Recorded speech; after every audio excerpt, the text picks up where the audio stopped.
Welcome everyone. Now let us switch to next important topic of halogen family, that is oxoacids of halogen. This is very important topic because usually many question come from this section only. Oxoacids of oxoacid, there usually the question is in form of acidic strength only. So listen this video carefully and then try to answer the question as far as possible. Since oxoacid of halogen, in last lecture also I told you that what do you mean by oxoacids.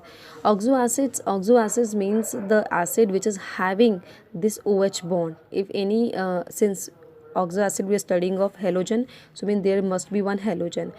Halogen I have denoted with X. If any halogen is found to have OH bond, then that is known as oxo bond. So here we will study that how halogen can form oxoacid and into how many types oxoacids can be classified. So very interesting topic this is there. So let us start. We have four halogens, that is your fluorine, we have four halogens, that is your fluorine, chlorine, bromine, iodine. Okay, so in +1 oxidation state means fluorine, that all halogens is going to be in +1 oxidation state. You can say that in +1 oxidation state fluorine is known to have oxoacid of OHF. You can also name it as HFO. So you can also name it as HFO also. Similarly this chlorine, HClO, bromine, HClO, iodine, HIO. Actually what we are studying that bond oxoacid. So make it more simplified, let us just see the structure of this HClO. What we mean to say that HClO. Halogen is Cl, one bond should be of OH. So one is H, one is O. So means there will be definitely only one bond of OH.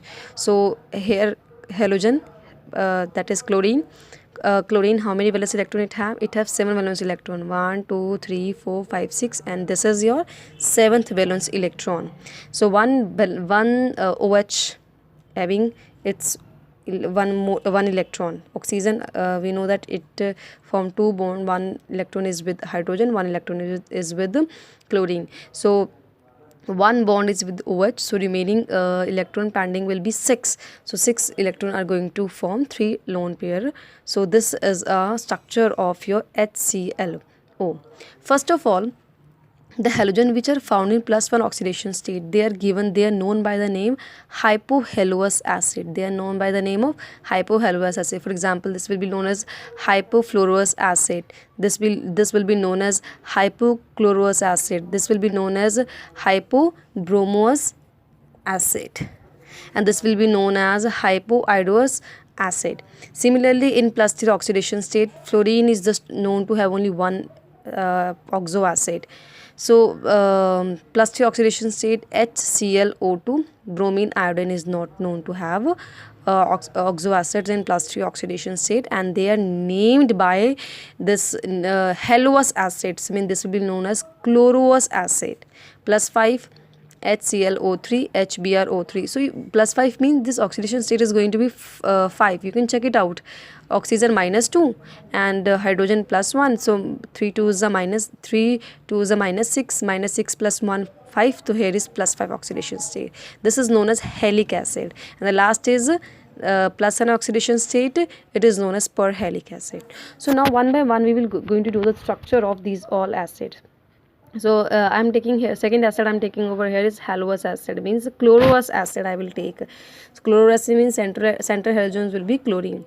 Since it is HClO2 oxidation state, you can find it out. -2 oxygen +1 over here, -2 2 is a -4 +1 plus, that is your +3 oxidation state will be there of chlorine.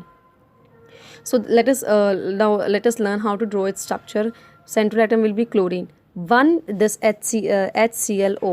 One thing is sure that in this oxoacid, one bond is going to be definitely of OH, because since it is an oxoacid.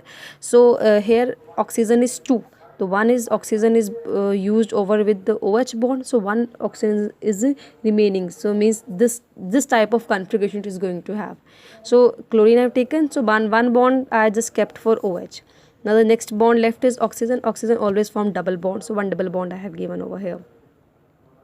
Chlorine, 7 electron is there, so 1 2 3 electrons are used over here, so remaining electron will be 4. So 4 mean 2 lone pair of electron will be as such. This is known as chloroacid. Similarly, we have halic acid that is bromolic acid, HBrO3. Oxidation state will be +5. So again, let us that gaseous structure. Br will be there, oxo acid, so one bond is going to be of OH definitely. So oxygen was 3 over here, one oxygen is used over here, so how many will be left? 2. So mean 2 oxygen is going to form with the bromine. Central atom bromine, 1 OH we have drawn, so 2 oxygen is there, and oxygen always form double bond, so 2 oxygen we have drawn over here. So total electron of bromine was 7.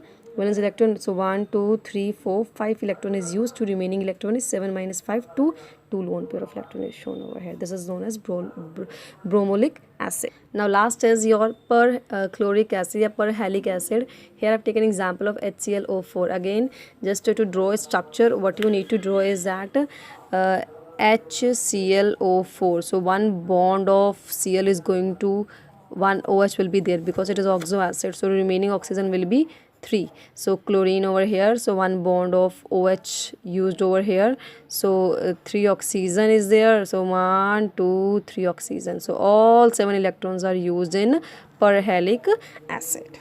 Done. Now the important topic which we need to cover was acidic strength of oxo acids.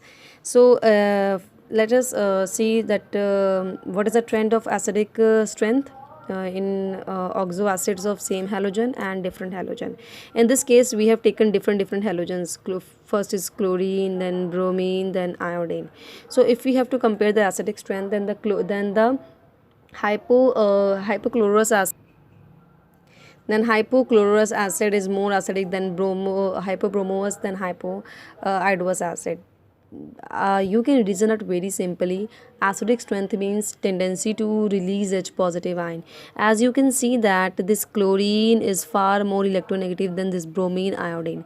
So due to this electronegativity difference, so this bond of H, so it can easily shift the electron of H bond towards itself, which will facilitate the release of H ion, H positive ion. So the more the easily facilitation of H positive ion, the more acidic strength it will have. So this is a trend in case of hypo acid having different halogen.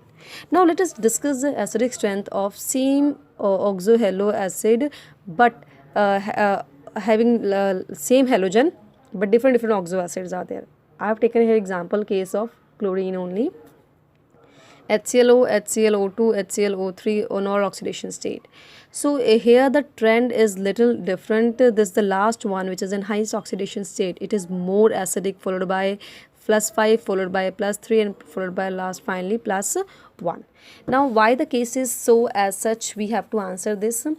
So first of all, these all are acids. So after removing their H positive, they will turn to conjugate base. So I have written the conjugate base of these different halo acids. So now let us see this one, chlorine central. So we have drawn a structure also, oxygen, then O negative is there. Now here the trend is like this due to the concept that see. When they will release H positive ion, the negative charge will come on this conjugate base. Now the negative charge, if the conjugate base can stabilize its negative charge, the more easily the conjugate base stabilizes its negative charge, the more easily conjugate base will be formed from acid. So you can see that the negative charge over here, oxygen, it is dispersed over these 3 other oxygen also.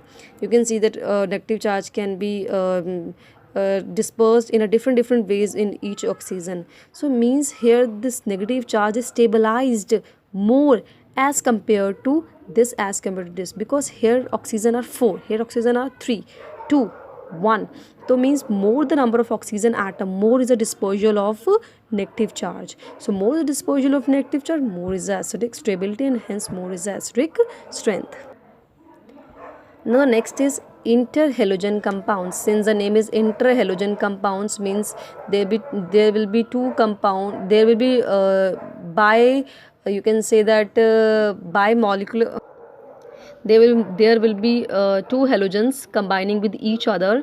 That mutually combination of halogen is known as interhalogen compound. This is the only family which is known to show wide variety of interhalogen compounds. So in all oxidation state, +1, +3, +5, +7, we have written different interhalogen compounds. So you can see that from the example, you will see that the last electron, usually electronegative element, is written at the right side. So you can see that in most cases interhalogen compound, the electronegative atom here is fluorine only. In most cases fluorine is the interhalogen compound only. So actually the interhalogen compound is formed by the more electronegative atom with the less electronegative atom. So here X is going to be less electronegative as compared to Y. So these are the different interhalogen compounds. So actually the naming is done in the way, like suppose we have XY. So X, these both will be halogen. So the first one, the electropositive one, it is named as halogen only, like chlorine, Cl chlorine, F fluorine. F will never be there. X in the place of X, X could be your chlorine, bromine, it could be iodine, but X is equal to fluorine, it can never, because it is the only most electronegative atom. So how it can come over the place of X? So Y is named as halide, like ClF. Cl means chlorine, F mean halide mean fluoride. So its name will be chlorine fluoride. Its name will be chlorine trifluoride. Its name will be bromine trifluoride. Its name will be bromine chloride. So like this name are given to interhalogen compound. So first of all, let us see their preparation. Direct combination of two halogens under suitable condition of temperature and pressure, you can say. Chlorine fluorine combining to give you that ClF, that is your chlorine fluoride compound. The important concept to cover is their shapes. So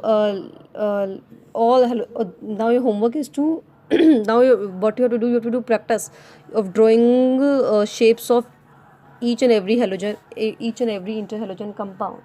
So first of all, we will draw the shape of ClF3. Since ClF3, it's a very simple, just let us apply a very simple concept. First halogen Cl, it's let's count its number of valence electron. It has 7 electron. Then next we have to see that how many atoms are there. This fluorine, how many atoms of fluorine are attached to chlorine? 3 atoms are attached, so written 3 over there. Divide by 2. So it comes out to 7 divided by 2 to 5. 5 is given the configuration of sp3d. So I have got the idea that sp3d is your trigonal, that bipyramidal. So trigonal bipyramidal, since the compound is ClF3. So ClF3, 3 fluorine is there, and the shape is that trigonal bipyramidal. So 3 I have to arrange my fluorine. So obvious the case is that fluorine are first occupy their axial position, then at the equatorial position. So 2 fluorine is set on the axial position. The remaining one will go to any of one equatorial position. The shape is something like we put a hand over here.